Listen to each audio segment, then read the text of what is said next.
સુરતમાં પૂરપાટ ઝડપે આવતી કારે 4 વાહનોને અડફેટે લીધા હતા। બેકાબુ કારે 3 બાઇક અને એક અન્ય કારને ટક્કર મારી હતી।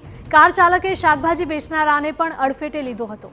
માંડવી જંખવાવ માર્ગ પર માલધા ફાટા નજીકની આ ઘટના સામે આવી છે। કારમાંથી બિયરના ટીન પણ મળી આવ્યા છે, જેથી પૂરેપૂરી શક્યતાઓ છે કે આ ડ્રાઈવરે નશો કર્યો હશે। નશાની હાલતમાં અકસ્માત કર્યાનું અનુમાન સેવાઈ રહ્યું છે।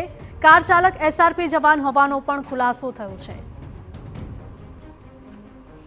સંવાદદાતા જિગ્નેશ મહેતા જોડાઈ ગયા છે ફોનલાઈન પર। જિગ્નેશ, સુરતની આ ઘટના છે। પૂરપાટ ઝડપે આવતી કારે 4 વાહનોને અડફેટે લીધા છે, સાથે જ કારમાંથી બિયરના ટીન પણ મળી આવ્યા। જી ચોક્કસ ઘટનાની વાત કરીએ તો ગઈકાલે રાત્રે 8 વાગ્યાની આસપાસની આ ઘટના છે। જંખવાવથી માંડવી તરફ જીટીકા કારમાં 2 સવાર લોકો પોતે આવી રહ્યા હતા। ગફલતભરી રીતે ગાડી હંકારી આગળ ચાલતી એસયુવી કારમાં પહેલા તો ગાડીનો એક્સિડન્ટ થયો અને ત્યારબાદ 3 મોટરસાયકલ પણ અડફેટે લીધી હતી અને ત્યાં શાક વેચવા બેઠેલા એક વ્યક્તિ જેનો સદનસીબે બચાવ થયો હતો।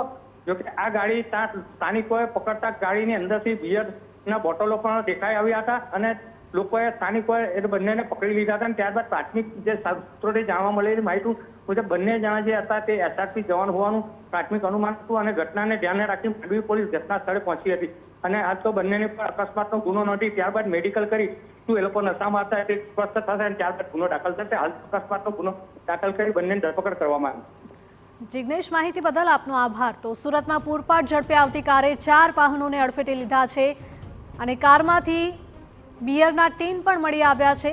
બેકાબુ કારે 3 બાઇક અને એક કારને ટક્કર મારીને અકસ્માત સર્જ્યો હતો। કાર ચાલકે શાકભાજી વેચનાર શખ્સને પણ અડફેટે લીધો હતો।